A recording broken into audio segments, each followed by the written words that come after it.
बिस्मिल्लाहिर्रहमानिर्रहीम। अस्सलामु अलैकुम। माय डियर स्टूडेंट्स, वकार अरशद है, योर बायोलॉजी टीचर। मुझे उम्मीद है आप सब खैर आफियत से होंगे। माय डियर स्टूडेंट्स, फेज 2 के टेस्ट सेशन में आज हम डिस्कशन करने जा रहे हैं full book pre board test की। तो आइए शुरू करते हैं। माय डियर स्टूडेंट्स, आगाज करते हैं डिस्कशन का ऑब्जेक्टिव टाइप से। ऑब्जेक्टिव टाइप पेपर में एमसीक्यूज होते हैं, 12 एमसीक्यूज आपने सॉल्व करने होते हैं। एमसीक्यूज का आगाज करते हैं पहले सवाल से। Question number 1, stomata are present in. Stomata कहां पाए जाते हैं? आइए ऑप्शंस में तलाश करते हैं। Xylem, phloem, epidermis, endodermis. दुरुस्त जवाब है एपिडर्मिस। ये वो लेयर है कि जहां पर स्टोमेटा मौजूद होते हैं। ये माइक्रोस्कोपिक ओपनिंग्स हैं जो पौधों में पाई जाती हैं। ये ज्यादातर लोअर एपिडर्मिस में मौजूद होते हैं, पत्ते की निचली सतह पर पाए जाते हैं। इनके जरिए से ट्रांसपायरेशन का अमल होता है, गैसियस एक्सचेंज में ये अपना किरदार अदा करते हैं। Question number 2, the depression at the concave side of the kidney faces the vertebral column is called. Kidney की कनकेव साइड के डिप्रेशन को, जो अंदर की तरफ दबा हुआ हिस्सा है जिसका रुख वर्टिब्रल कॉलम की तरफ होता है, क्या कहा जाता है? आइए ऑप्शंस में तलाश करते हैं। एब्डोमेन, कॉर्टेक्स, हिलस या पेल्विस। दुरुस्त जवाब है सी ऑप्शन, आपने टिक करना है हिलस पे। Question number 3, endocrine system is brought about by the coordination. वो कौन सी कोऑर्डिनेशन है जिसके जरिए एंडोक्राइन सिस्टम अपना फंक्शन परफॉर्म करता है? आइए ऑप्शंस में देखते हैं।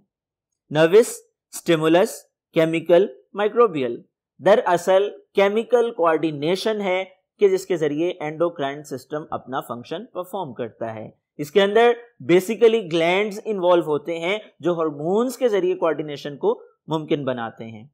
Question number 4, special neuroglial cells located at regular intervals along axons are called. खास न्यूरोग्लियल सेल जो कि पाए जाते हैं न्यूरॉन पे खास वक्फों पर, उन्हें क्या कहा जाता है? सवाल के जवाब में 4 ऑप्शंस दी गई हैं। आइए दुरुस्त जवाब को तलाश करते हैं। शवान सेल, न्यूक्लियस, डेंड्राइड, नर्व। यहां पर दुरुस्त जवाब है ए ऑप्शन, यानी शवान सेल। सवाल की स्टेटमेंट को पढ़िए। स्टेटमेंट में पूछा गया है खास न्यूरोग्लियल सेल जो एक्सॉन के गिर्द खास वक्फों पर पाए जाते हैं वो कहलाते हैं। तो इसके जवाब में आपने शवान सेल वाली ऑप्शन यानी ए ऑप्शन पे टिक करना है। Next question, question number 5, which joints allow the movement in all direction. वो कौन से जोड़ हैं जो तमाम सिमतों में हरकत अलाउ करते हैं, मूवमेंट अलाउ करते हैं, हरकत की इजाजत देते हैं? आइए दुरुस्त जवाब को तलाश करते हैं। Hinge, ball and socket, immovable या नी जॉइंट। यहां पर दुरुस्त जवाब है बी ऑप्शन, यानी बॉल एंड सॉकेट जॉइंट ऐसे जॉइंट हैं that allow movement in all directions. Question number 6, during development zygote changes into. नशोनुमा के अमल के दौरान जाइगोट किस में तब्दील होता है? आइए ऑप्शंस में देखते हैं। एंडोस्पर्म, एक्सोस्पर्म, सीड या एम्ब्रियो। यहां पर दुरुस्त जवाब है डी ऑप्शन, यानी एम्ब्रियो में तब्दील होता है। तो आपने इस पे टिक करना है।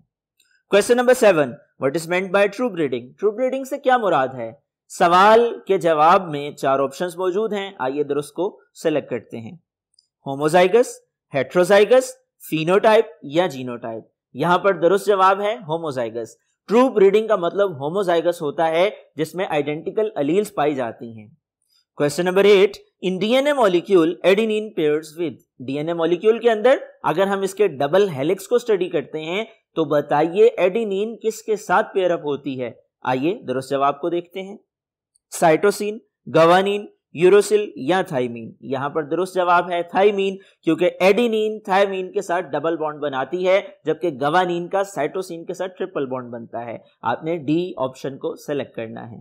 Question number 9, decomposers are. Decomposers क्या होते हैं? आइए ऑप्शंस में देखते हैं। Algae and fungi, fungi and bacteria, viruses and mosses. यहां पर दुरुस्त जवाब है B option, fungi and bacteria. ये बेसिकली डीकंपोजर्स की एग्जांपल हैं। आपने बी ऑप्शन को सेलेक्ट करना है। Next question, question number 10, which is a non renewable resource. Non renewable resource कौन सा है? आइए ऑप्शंस में तलाश करते हैं। Fossil fuel, water, soil and wind. अगर देखा जाए 4 ऑप्शंस को तो ए ऑप्शन के अलावा बकिया 3 ऑप्शंस रीन्यूएबल रिसोर्सेज की एग्जांपल हैं। जबकि फॉसिल फ्यूल की बात की जाए ये नॉन रिन्यूएबल रिसोर्सेज हैं, ये एक दफा इस्तेमाल कर लिए जाएं, जाया हो जाएं तो इनकी तलाफी जल्द अज जल्द मुमकिन नहीं होती है। आपने ठीक करना है ए ऑप्शन पे, जो कि दुरुस्त जवाब है, नॉन रिन्यूएबल रिसोर्स की एग्जांपल है। नेक्स्ट क्वेश्चन है question number 11, Aspergillus is used in which product? Aspergillus इस्तेमाल होती है एक खास प्रोडक्ट की तैयारी में फर्मेंटेशन के नतीजे में। आइए ऑप्शंस में देखते हैं। Formic acid, ethanol, glycerol, acrylic acid. My dear students, सवाल लिया गया है एप्लीकेशन ऑफ फर्मेंटेशन में से। इंडस्ट्रियल प्रोडक्ट्स वाला एक टेबल था येलो कलर का, आपकी टेक्स्ट बुक में हमने पढ़ा था। फर्मेंटेशन के जरिए मुख्तलिफ प्रोडक्ट्स हासिल होती हैं, उसमें मुख्तलिफ माइक्रो ऑर्गेनिजम्स और मुख्तलिफ जानदार अपना किरदार अदा करते हैं। तो एस्परजिलस एक ऑर्गेनिज्म है, इसकी फर्मेंटेशन होती है, उसके नतीजे में फॉर्मिक एसिड हासिल होता है। यहां पर दुरुस्त जवाब है ए ऑप्शन, आपने फॉर्मिक एसिड पे टिक करना है। Last MCQ question number 12, which one is broad spectrum bacteriostatic antibiotic?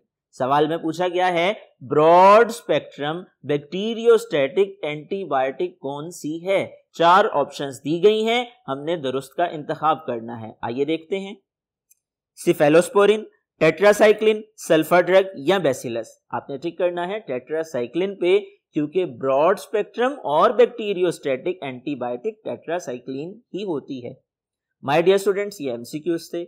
मुझे उम्मीद है आपने दुरुस्त ऑप्शंस को टिक कर लिया होगा। आइए मूव करते हैं पेपर के नेक्स्ट फेज की तरफ, जो कि सब्जेक्टिव टाइप का है।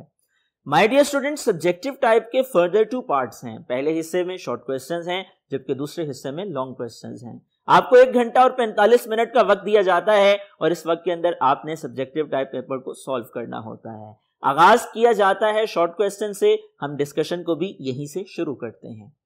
Question number 1, my dear student, short question के चूंकि 3 पार्ट हैं, हम पहले पार्ट से आगाज कर रहे हैं। पहले पार्ट का पहला सवाल, what are alveolar ducts and alveoli? Alveolar ducts और एल्वियोलाई क्या होते हैं? सवाल लिया गया है चैप्टर नंबर 10 से। गैसियस एक्सचेंज वाला चैप्टर है, एयर पैसेजवे वाला टॉपिक है। रिकॉल योर मेमोरी, ये डिस्कस हो चुका है कि हमारे सांस के रास्ते में मुख्तलिफ हिस्सों को मुख्तलिफ नाम दिए जाते हैं। फेफड़ों की बात करें तो फेफड़ों में खास नाली होती है जिसको एल्वियोलर डक्ट कहते हैं। एल्वियोलर डक्ट से ऊपर ब्रोंक्यूल होता है, ब्रोंक्यूल से ऊपर ब्रोंकाई होता है, ब्रोंकाई से ऊपर ट्रैकिया होता है, ट्रैकिया से ऊपर लैरिंक्स होता है, लैरिंक्स से ऊपर खुराक और सांस का रास्ता मुश्तरक होता है और उसके बाद नाक की बारी आती है। अगर हम बात करें एल्वियोलर डक्ट्स की, एल्वियोलर डक्ट्स का इख्तिताम खास थैलियों पे होता है जिन्हें हम एल्वियोलाई कहते हैं। ये रेस्पिरेटरी सरफेस का किरदार अदा करती हैं, इनके जरिए गैसों का तबादला होता है। यहां पर 2 टर्म्स से मुतल्लिक पूछा गया है, एल्वियोलर डक्ट्स किसको कहते हैं, एल्वियोलाई किसको कहते हैं। आपने 2 हेडिंग्स देनी है, एल्वियोलर डक्ट्स की हेडिंग के साथ उसके मुतल्लिक लिखना है, जबकि एल्वियोलाई की हेडिंग के साथ उसके मुतल्लिक लिखना है। मूव करते हैं नेक्स्ट क्वेश्चन की तरफ। What changes involve in chest cavity during inspiration process? आपकी छाती में कौन सी तब्दीलियां आती हैं जब आप सांस को अपने जिस्म के अंदर लेके जाते हैं? इंस्पायरेशन कहा जाता है हवा को सांस के रास्ते जिस्म के अंदर लेकर के जाना। आइए इसके जवाब को डिस्कस करते हैं। इसके जवाब में आप लिख सकते हैं, इंस्पायरेशन के दौरान जब हम सांस के जरिए हवा को अंदर लेकर के जाते हैं, हमारी चेस्ट कैविटी रेज हो जाती है, आपकी पसलियां ऊपर की तरफ आ जाती हैं, उठ जाती हैं, नीचे से डायफ्राम लोअर हो जाता है। पसलियों और डायफ्राम का दबाव कम होने की वजह से फेफड़ों को फूलने के लिए जगह मिल जाती है, अंदर हवा मुकम्मल तौर पर भर जाती है। आपने इस चीज को पॉइंट्स की सूरत में मेंशन करना है। इस सवाल के जवाब में आप यूं लिख सकते हैं, सबसे पहले आप हेडिंग देंगे चेंजेस ड्यूरिंग इनहेलेशन, उसके बाद आप सब हेडिंग देंगे रिब्स, और रिब्स में आप लिख सकते हैं during inspiration the ribs muscle contract and ribs are raised. Ribs के जो मसल हैं जिन्हें इंटरकोस्टल मसल्स कहा जाता है वो कॉन्ट्रैक्ट हो जाते हैं और आपके रिब्स यानी पसलियां ऊपर की तरफ आ जाती हैं। इसके बाद डायफ्राम में क्या चेंज आता है, आप लिख सकते हैं at the same time the dome shape diaphragm contract and is lowered. जो डोम शेप डायफ्राम है, गुंबद नुमा डायफ्राम है, वो कॉन्ट्रैक्ट होता है, नीचे की तरफ आ जाता है। तीसरी हेडिंग आप लंग्स की दे सकते हैं, these movement increase the area of thoracic cavity which reduce the pressure on lungs, as a result the lungs expand and the air pressure within them also decrease. नतीजे के तौर पर अंदर हवा बढ़ जाती है, इस अमल को हम इनहेलेशन कहते हैं। मूव करते हैं नेक्स्ट क्वेश्चन की तरफ। Question number 3, differentiate between acute and chronic bronchitis. सवाल चैप्टर नंबर 10 ही से लिया गया है। दो किस्में हैं ब्रोंकाइटिस की, और ब्रोंकाइटिस सांस के निजाम से मुतल्लिक एक बीमारी है। माय डियर स्टूडेंट्स, हम डिस्कस कर चुके एक्यूट और क्रोनिक ब्रोंकाइटिस में डिफरेंस को। आपने चूंकि डिफरेंस वाला क्वेश्चन है, टेबल बनाना है, पॉइंट्स की सूरत में फर्क को वाजे करना है। आप दो पॉइंट्स बना सकते हैं, आप एक्यूट ब्रोंकाइटिस, क्रोनिक ब्रोंकाइटिस का पॉइंट बना सकते हैं। इसके साथ दूसरा पॉइंट आप ऐड कर सकते हैं टाइम ड्यूरेशन का। आप दोनों में फर्क को वाजे कर सकते हैं इंट्रोडक्शन और टाइम ड्यूरेशन के हवाले से। इंट्रोडक्शन में आप उसका तारुफ लिख सकते हैं, और टाइम ड्यूरेशन में आप बता सकते हैं कि एक किस्म वो है जिसके असरात जल्दी खत्म हो जाते हैं, जबकि दूसरी किस्म ऐसी है जिसके असरात देर पा होते हैं और उसको 2 साल भी लग सकते हैं। मूव करते हैं नेक्स्ट क्वेश्चन की तरफ। Define glomerulus filtrate. My dear students, question chapter number 11 से लिया गया है और आपका टॉपिक है फंक्शनिंग ऑफ किडनी वाला। फंक्शनिंग ऑफ किडनी से पहले स्ट्रक्चर ऑफ नेफ्रॉन में भी हम पढ़ चुके हैं। हमारे जिस्म के अंदर जो गुर्दे पाए जाते हैं उनका structural and functional unit nephron है, और नेफ्रॉन की स्ट्रक्चर में 2 मेजर कंपोनेंट्स मौजूद हैं। एक को रीनल कॉर्पसल कहा जाता है, एक को रीनल ट्यूब्यूल कहा जाता है। रीनल कॉर्पसल की बात की जाए तो उसके अंदर एक खून की नालियों का नेटवर्क है जिसको हम ग्लोमेरुलस कहते हैं, और उसके गिर्द सी शेप कैप्सूल है जिसको हम बुमेन कैप्सूल कहते हैं। गुर्दे जब अपना काम सरंजाम देते हैं, पहला मरहला प्रेशर फिल्ट्रेशन कहलाता है। इसमें बहुत ज्यादा प्रेशर के साथ ब्लड जब ग्लोमेरुलस में आता है तो ब्लड सेपरेट हो जाता है, मुख्तलिफ मटेरियल सेपरेट होकर बुमेन कैप्सूल में चले जाते हैं। यहां पर ये मवाद ग्लोमेरुलस फिल्ट्रेट कहलाता है। इसका जवाब आप यूं लिख सकते हैं। माय डियर स्टूडेंट्स, इसमें आप 2 हेडिंग भी बना सकते हैं, ग्लोमेरुलर फिल्ट्रेट और कंपोजिशन। कंपोजिशन में आप बता सकते हैं कि इस फिल्ट्रेट के अंदर क्या क्या पाया जाता है। Question number 5, define osmoregulation. Osmoregulation की तारीफ बयान कीजिए। सवाल चैप्टर नंबर 11 होम्योस्टेसिस ही से लिया गया है। ऑस्मोरेगुलेशन होम्योस्टेसिस की एक किस्म है। आपने डेफिनेशन लिखनी है और आपने एग्जाम्पल भी लिखनी है। आपने 2 पॉइंट्स बनाने हैं, ऑस्मोरेगुलेशन और एग्जाम्पल। ऑस्मोरेगुलेशन के पॉइंट के साथ आप डेफिनेशन मेंशन करेंगे, जबकि एग्जाम्पल की हेडिंग के साथ आप उसकी मिसाल को लिख सकते हैं। Question number 6, what is meant by ganglion. Ganglion से क्या मुराद है? माय डियर स्टूडेंट्स, क्वेश्चन आसान सा है और इसका जवाब भी मुख्तसर सा है। गैंग्लियन किसको कहते हैं? इसका जवाब आप यूं लिख सकते हैं। In certain parts of body the cell bodies of many neuron form a group enveloped by a membrane, this is called ganglion. मुख्तलिफ न्यूरॉन सेल जो कि जिस्म में पाए जाते हैं, उनकी सेल बॉडीज जहां इकट्ठी मौजूद हो, उनके गिर्द एक इन्वेलप मौजूद हो, इसको हम गैंग्लियन कहते हैं। सवाल चैप्टर नंबर 12 कोऑर्डिनेशन से लिया गया है। इस सवाल के जवाब में आप इसका इंट्रोडक्शन लिख करके नंबर हासिल कर सकते हैं। इसके बाद जो नेक्स्ट क्वेश्चन है, what is function of motor neuron. Chapter 12 ही से लिया गया यह सवाल है। मोटर न्यूरॉन का फंक्शन क्या है, सवाल में पूछा गया है। बेसिकली न्यूरॉन की 3 टाइप्स हैं, हम डिस्कस कर चुके, सेंसरी न्यूरॉन, मोटर न्यूरॉन और इंटर न्यूरॉन। अगर आपको याद हो प्रीवियस लेक्चर्स में जब हमने डिस्कस किया था, वहां पे ये बात डिस्कस हो चुकी है। मोटर न्यूरॉन वो न्यूरॉन है जो कोऑर्डिनेटर से इंफॉर्मेशन को, पैगाम को, जो कि ऑर्डर होता है, लेकर के जाते हैं नर्व इंपल्स की सूरत में और अफेक्टर की तरफ मूव करते हैं। नतीजे के तौर पर अफेक्टर रिस्पॉन्स शो करता है। तो इस सवाल के जवाब में आप मोटर न्यूरॉन का फंक्शन लिख सकते हैं। ये नर्व इंपल्स को कंडक्ट करता है कोऑर्डिनेटर से अफेक्टर तक। Next question, right 2 functions of mid brain. Mid brain के 2 फंक्शंस बताइए। सवाल चैप्टर 12 ही से लिया गया है। टॉपिक ब्रेन वाला है और हम पढ़ चुके हैं। ब्रेन के 3 मेजर पार्ट हैं, फोर ब्रेन, मिड ब्रेन और हाइंड ब्रेन। यहां पर सवाल में जो चीज मतलूब है वो मिड ब्रेन से मुतल्लिक है। बताइए मिड ब्रेन के अफआल क्या हैं। 2 फंक्शंस पूछे गए हैं, आप इनको पॉइंट्स की सूरत में मेंशन करके मुकम्मल नंबर हासिल कर सकते हैं। Next question is right short answers of any 5 parts. ये दूसरा पार्ट शुरू हो चुका शॉर्ट क्वेश्चन का, और इसका जो पहला सवाल है, डिफाइन स्केलेटन। सवाल चैप्टर नंबर 13 से लिया गया है जिसका नाम सपोर्ट एंड मूवमेंट है। चैप्टर के बिल्कुल स्टार्ट में जहां पे इंट्रोडक्शन है वहां पे स्केलेटन की डेफिनेशन भी मौजूद है। स्केलेटन की डेफिनेशन आप लिख करके मुकम्मल नंबर हासिल कर सकते हैं। आप बता सकते हैं ये सख्त जोरदार हड्डियों का ऐसा मजमुआ है जो हमारे जिस्म को सहारा मुहैया करता है, स्केलेटल मसल्स को जुड़ने के लिए जगह फराहम करता है, जिस्म के अंदरूनी आज़ा की हिफाजत करता है, हमें नक्लो हरकत में मदद फराहम करता है। इसमें माय डियर स्टूडेंट्स आप एक हेडिंग फर्दर बना सकते हैं टाइप्स की, और एंडो और एक्सोस्केलेटन 2 पॉइंट्स में लिख सकते हैं। क्वेश्चन नंबर 2 है differentiate in compact bone and spongy bone. सवाल इसी चैप्टर यानी चैप्टर नंबर 13 से लिया गया है। 2 किस्म की बोन्स होती हैं, एक को कॉम्पैक्ट दूसरी को स्पॉन्जी बोन कहा जाता है। चूंकि फर्क है आपने टेबल बनाना है, आपने पॉइंट्स की सूरत में डिफरेंस को वाज़ेह करना है। आप पहले पॉइंट में दोनों का इंट्रोडक्शन यानी डेफिनेशन लिख सकते हैं। Compact bone hard outer layer होती है, जबकि स्पॉन्जी बोन पोरस और इनर लेयर होती है। दूसरे पॉइंट में आप फर्क लिख सकते हैं कि एक के अंदर ब्लड नहीं होता, मिनरल्स नहीं होते हैं, जबकि दूसरी यानी स्पॉन्जी बोन के अंदर ब्लड वेसल्स पाई जाती हैं, मिनरल्स पाए जाते हैं। आप इस तरह से इसके फर्क को वाज़ेह कर सकते हैं। इसके बाद next question number 3, define reproduction, right it's 2 types. Reproduction की तारीफ बयान कीजिए, उसकी 2 इकसाम से मुतल्लिक वजाहत कीजिए। चूंकि 2 चीजें मतलूब हैं, आपने दोनों चीजों के मुतल्लिक 2 पॉइंट्स बनाने हैं, तो हेडिंग्स बनानी है और हेडिंग्स के जरिए से इसका जवाब लिखना है। रिप्रोडक्शन की तारीफ क्या है, आपने बताना है रिप्रोडक्शन एक ऐसा अमल है जिसके जरिए एक जानदार अपने जैसा नया जानदार पैदा करता है, जबकि इसकी 2 टाइप्स के बारे में आप बता सकते हैं, एसेक्सुअल और sexual reproduction. Next question, define multiple fission. सवाल चैप्टर नंबर 14 ही से लिया गया है, जो कि रिप्रोडक्शन वाला चैप्टर है। मल्टीपल फिशन एसेक्सुअल रिप्रोडक्शन की किस्म है जो कि अमेबा में पाई जाती है। जब अनफेवरेबल कंडीशंस होती हैं, इसकी बॉडी के गिर्द सिस्ट बन जाता है जो कि प्रोटेक्टिव लेयर है, और जब कंडीशन ठीक हो, फेवरेबल कंडीशंस आ जाएं, साजगार हालात पैदा हो जाएं, तो इसका न्यूक्लियस डिवाइड होता है, साइटोप्लाज्म डिवाइड होता है।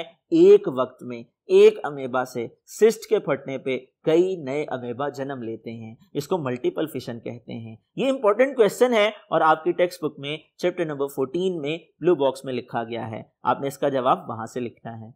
Next question, how nucleosomes are formed. Nucleosome कैसे बनते हैं, इससे अगला चैप्टर यानी चैप्टर नंबर 15 है जहां से ये सवाल लिया गया है। माय डियर स्टूडेंट्स, न्यूक्लियोसोम के बारे में हम पढ़ चुके हैं। वीडियो लेक्चर्स वेब पोर्टल पर मौजूद हैं, पंजाब ग्रुप ऑफ कॉलेजेस के वेब पोर्टल पे आप इन लेक्चर्स को दोबारा से रिव्यू भी कर सकते हैं। ये डिस्कस हो चुका क्रोमोसोम की स्ट्रक्चर के अंदर। क्रोमोसोम को जब हम बड़ा करके देखते हैं तो उसमें डीएनए का धागा है और उसके साथ हिस्टोन प्रोटीन मौजूद है। हिस्टोन प्रोटीन के गिर्द लिपटा हुआ डीएनए का धागा, मजमूई तौर पे इन दोनों को हम न्यूक्लियोसोम कहते हैं। तो हम यहाँ पे लिख सकते हैं न्यूक्लियोसोम की डेफिनेशन को। हम बता सकते हैं कि डीएनए का धागा जब हिस्टोन प्रोटीन के साथ जुड़ जाता है, लिपट जाता है, उसके नतीजे में न्यूक्लियोसोम बनता है। इसके बाद अब नेक्स्ट क्वेश्चन, डिफाइन ट्रांसक्रिप्शन।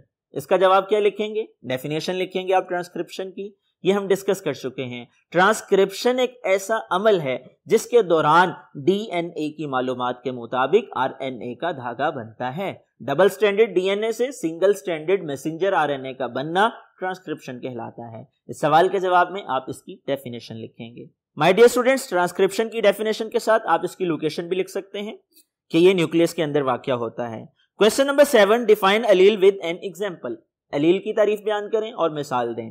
सवाल में 2 चीजें मतलूब हैं, डेफिनेशन और एग्जांपल। आपने 2 पॉइंट्स बनाने हैं, अलील का पॉइंट और उसमें आपने बताना है alternative form of genes are called allele, जबकि एग्जांपल के पॉइंट के साथ आप इसकी मिसाल दे सकते हैं। Question number 8, differentiate in dominant and recessive Aleel. Alleles की 2 इकसाम हैं, एक को डोमिनेंट जबकि दूसरी को रिसेसिव कहा जाता है। चूंकि डिफरेंस वाला क्वेश्चन है, आपने टेबल बनाना है, आपने पॉइंट्स बनाने हैं, आपने 2 पॉइंट्स के साथ इस फर्क को वाज़ेह करना है। पहले पॉइंट में आप दोनों की डेफिनेशन लिखेंगे, डोमिनेंट अलील किसको कहते हैं, रिसेसिव अलील किसको कहते हैं। दूसरे पॉइंट में आप एग्जांपल लिख सकते हैं। डोमिनेंट अलील कैपिटल लेटर से जबकि रिसेसिव अलील स्मॉल लेटर से एक्सप्रेस की जाती है और इंग्लिश के अल्फाबेटिकल लेटर्स को इस्तेमाल किया जाता है सिंबल के तौर पर अलील्स को रिप्रेजेंट करने के लिए। यहां तक पहुंचकर शॉर्ट क्वेश्चंस का दूसरा पार्ट मुकम्मल हो जाता है। तीसरे पार्ट का आगाज करते हैं, डिस्कशन शुरू करते हैं पहले सवाल से। क्वेश्चन नंबर 4 का पहला सवाल, डिफाइन इकोलॉजी। इकोलॉजी की तारीफ बयान कीजिए। सादा और मुख्तसर सवाल है। इकोलॉजी के बारे में हम पढ़ चुके हैं, ये बायो की एक ब्रांच है कि जिसके अंदर हम जानदारों और माहौल के माबैन ताल्लुक का मुतालिया करते हैं। इस सवाल के जवाब में आपने इकोलॉजी की हेडिंग देनी है और आपने डेफिनेशन को राइट डाउन करना है। इसके बाद question number 2, draw a simple food chain. एक सादा फूड चेन ड्रॉ कीजिए। माय डियर स्टूडेंट्स, ये क्वेश्चन पहले भी आ चुका है और इस सवाल के जवाब में आपने एक सिंपल फूड चेन की एग्जांपल को राइट डाउन करना है। आप लिख सकते हैं grass, grasshopper, sparrow and hoc. घास को घास का टिड्डा खाता है और उसको चिड़िया खाती है, चिड़िया को हॉक खाता है जो कि एक परिंदा है। ये एक सादा फूड चेन की मिसाल है। इसके बाद नेक्स्ट क्वेश्चन है, define intraspecific interaction. Intraspecific interaction की तारीफ बयान कीजिए। दरअसल ये हम पढ़ चुके हैं कि जानदारों में इंटरेक्शंस पाए जाते हैं और दो इकसाम के पाए जाते हैं, एक को इंटरस्पेसिफिक कहते हैं, एक को इंट्रास्पेसिफिक कहते हैं। एक ही स्पीशीज के मुख्तलिफ जानदारों के दरमियान भी मुकाबला होता है, इंटरेक्शन होता है, मुख्तलिफ स्पीशीज के जानदारों के दरमियान भी इंटरेक्शन होता है। चूंकि यहां पर पूछा गया है इंट्रास्पेसिफिक इंटरेक्शन, तो ये एक ही स्पीशी के जानदारों के दरमियान इंटरेक्शन को, रिलेशन को, ताल्लुक को कहा जाता है। इस सवाल के जवाब में आप इसकी डेफिनेशन लिखकर नंबर हासिल कर सकते हैं। My dear students, intraspecific interaction में आप इफेक्ट्स की हेडिंग भी बना सकते हैं और उसमें आप बता सकते हैं कि ये हमेशा ज्यादा होते हैं बनिस्बत इंटरस्पेसिफिक इंटरेक्शन के। क्वेश्चन नंबर 4 में पूछा गया है, प्राइमरी और सेकेंडरी कंज्यूमर में फर्क बयान कीजिए। दो किस्म के कंज्यूमर हैं, प्राइमरी और सेकेंडरी। प्राइमरी कंज्यूमर्स की बात की जाए तो प्राइमरी कंज्यूमर बेसिकली ऐसे जानदार होते हैं जो हर्बीवर्स होते हैं, जो कि प्रोड्यूसर को अपनी खुराक बनाते हैं। जबकि सेकेंडरी कंज्यूमर की बात की जाए, वो प्राइमरी कंज्यूमर को अपनी खुराक बनाते हैं, वो कार्निवर्स होते हैं। माय डियर स्टूडेंट्स, चूंकि डिफरेंस वाला क्वेश्चन है, आपने 2 पॉइंट्स बनाने हैं। आपने प्राइमरी और सेकेंडरी कंज्यूमर के पॉइंट के साथ डेफिनेशन लिखनी है और दूसरे पॉइंट में आप एग्जाम्पल के साथ दोनों की मिसालों से फर्क को वाज़ेह कर सकते हैं। इसके बाद question number 5, what is meant by genetically modified organism. GMO short name है और complete name genetically modified organism है। सवाल में जो चीज मतलूब है वो पूछा गया है, जेनेटिकली मॉडिफाइड ऑर्गेनिज्म किसको कहा जाता है। इस सवाल के जवाब में आपने लिखना है, ये ऐसे जानदार होते हैं जिनके अंदर रिकम्बिनेंट डीएनए होता है। रिकम्बिनेंट डीएनए ऐसे डीएनए को कहा जाता है जिसमें फॉरेन जीन इंसर्ट की जा चुकी होती है। इसके बाद नेक्स्ट क्वेश्चन है, what is the use of fermentation in cereal products. My dear students, सवाल फर्मेंटेशन वाले टॉपिक से लिया गया है, बायोटेक्नोलॉजी वाले चैप्टर से लिया गया है, हम ये पढ़ चुके हैं। फर्मेंटेशन की बहुत सी एप्लीकेशन हैं जिसमें फूड इंडस्ट्री भी शामिल है। फूड इंडस्ट्री के अंदर मुख्तलिफ किस्म के फूड ग्रुप्स मौजूद हैं जिसमें सीरियल भी शामिल हैं जिन्हें हम अनाज कहते हैं। इस सवाल के जवाब में आपने सीरियल प्रोडक्ट्स के हवाले से फर्मेंटेशन की एप्लीकेशन को राइट डाउन करना है। Next question is, what is the use of iodine tincture. Iodine tincture या टिंक्चर ऑफ आयोडीन, ये हम पढ़ चुके हैं फार्माकोलॉजी वाले चैप्टर में। ये बेसिकली मिनरल से हासिल होने वाली एक ड्रग है और इसको हम इस्तेमाल करते हैं जख्मों की सफाई के लिए। इसको हम टिंक्चर ऑफ आयोडीन कहते हैं। यह आयोडीन का डाइल्यूट सॉल्यूशन होता है। ये पायोडीन के नाम से हम अपनी डेली लाइफ में इस्तेमाल करते हैं। इसके बाद next question, what is marijuana. Marijuana किसको कहा जाता है। मैरिजुआना का दूसरा नाम हशीश भी है। ये एक एडिक्टिव ड्रग है। इसको एब्यूजिव पर्पस के लिए, गलत मकासद के लिए, नशे की तलब को पूरा करने के लिए बहुत से लोग इस्तेमाल करते हैं और ये एनाल्जेसिक भी है। ये इस्तेमाल करने वाले को मदहोश कर देती है। इसमें आप हेडिंग बना सकते हैं, marijuana sources and effects. Marijuana में आप बता सकते हैं ये एक हेलोसिनोजन है, इसको स्मोकिंग के साथ इस्तेमाल किया जाता है। सोर्सेज में आप लिख सकते हैं, मैरिजुआना प्लांट के फूलों से, तने से और पत्ते से इसको कशीद किया जाता है। इफेक्ट्स में आप लिख सकते हैं कि इसकी वजह से, इसको इस्तेमाल करने के नतीजे में जो शख्स इस्तेमाल करने वाला होता है वो आर्जी दुनिया में चला जाता है, उसको सब बेहतरीन लगता है, इसको हेलोसिनेशन कहते हैं। दरअसल इस चीज का हकीकत के साथ, रियलिटी के साथ कोई ताल्लुक नहीं होता। ये एक नजर का धोखा होता है, इस्तेमाल करने वाला जिसमें मुब्तला हो जाता है। इसके अलावा स्पर्म प्रोडक्शन मुतासिर होती है और शॉर्ट टर्म मेमोरी भी मुतासिर होती है। माय डियर स्टूडेंट्स, यहां तक पहुंचकर शॉर्ट क्वेश्चंस मुकम्मल हो जाते हैं।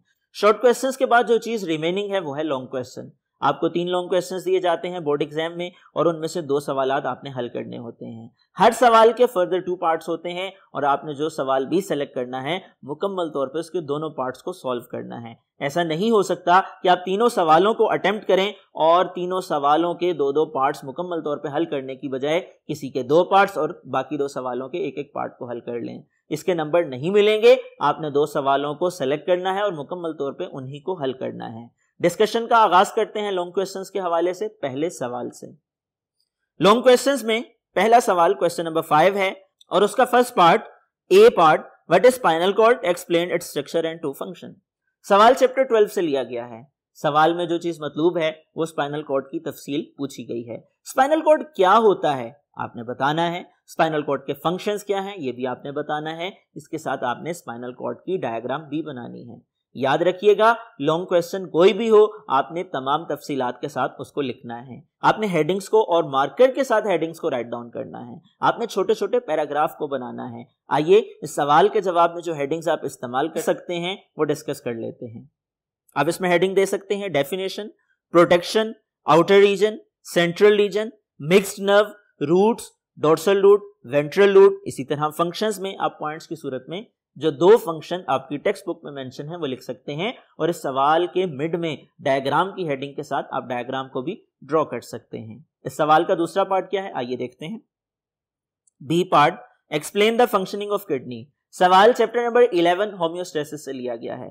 किडनी के फंक्शन से मुतल्लिक सवाल पूछा गया है। इस सवाल के जवाब में आपने फंक्शनिंग ऑफ किडनी के बारे में बताना है। आपने प्रॉपर हेडिंग्स का इस्तेमाल करना है। आप हेडिंग दे सकते हैं फंक्शनिंग ऑफ किडनी, आप हेडिंग दे सकते हैं मेन स्टेप्स की, उसमें आप सब हेडिंग दे सकते हैं प्रेशर फिल्ट्रेशन की, आप सब हेडिंग दे सकते हैं सेलेक्टिव रीएब्जॉर्प्शन की, आप सब हेडिंग दे सकते हैं ट्यूबुलर सिक्रीशन की। इसी तरह से आप एक हेडिंग ये भी दे सकते हैं यूरिन कंपोजिशन की और उसमें आप यूरिन की कंपोजिशन को भी राइट डाउन कर सकते हैं जो एक टेबल की सूरत में आपकी टेक्स्ट बुक में मौजूद है।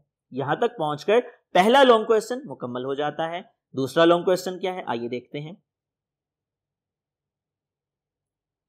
क्वेश्चन नंबर 6 और उसका ए पार्ट है define vegetative propagation and describe the 2 most common methods of artificial vegetative propagation.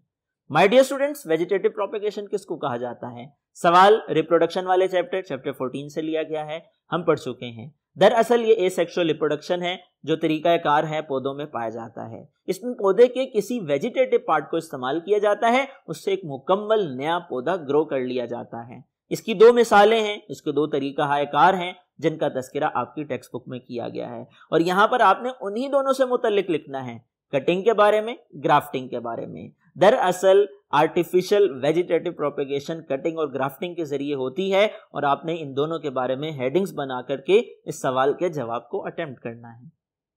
इसमें आप हेडिंग दे सकते हैं vegetative propagation, definition, artificial vegetative propagation, cuttings में आप फर्दर 2 सब हेडिंग दे सकते हैं, प्रोसेस और एग्जाम्पल। इसी तरह से कटिंग इन स्वीट पोटैटो, उसके बाद ग्राफ्टिंग, उसमें आप सब हेडिंग दे सकते हैं, प्रोसेस और एग्जाम्पल। इस सवाल का दूसरा पार्ट है B part, what is a joint, describe its different types. Joint क्या है उसकी मुख्तलिफ इकसाम की वजाहत कीजिए। My dear students, question simple सा है और चैप्टर नंबर 13 से लिया गया है, हम पढ़ चुके हैं। जोड़ वो जगह है जहां पर 2 हड्डियां आपस में मिलती हैं और जोड़ों की 3 इकसाम हैं। कुछ हरकत करने वाले हैं, कुछ किसी हद तक हरकत करने वाले हैं और कुछ बिल्कुल भी हरकत करने वाले नहीं हैं। आपने इन तीनों के बारे में लिखना है। आपने जॉइंट की डेफिनेशन लिखनी है। आपने इसके साथ साथ टाइप्स की हेडिंग बनानी है। टाइप्स की हेडिंग के बाद आपने फर्दर इनकी टाइप्स की सब हेडिंग बनानी है, इमूवेबल जॉइंट, मूवेबल जॉइंट और स्लाइटली मूवेबल जॉइंट। फिर उसके बाद फर्दर सब हेडिंग आप बना सकते हैं। मूवेबल जॉइंट में आप हिंज जॉइंट और बॉल एंड सॉकेट जॉइंट की हेडिंग बना सकते हैं और सबकी एग्जांपल्स के साथ आप हेडिंग बनाकर एग्जांपल को मेंशन कर सकते हैं।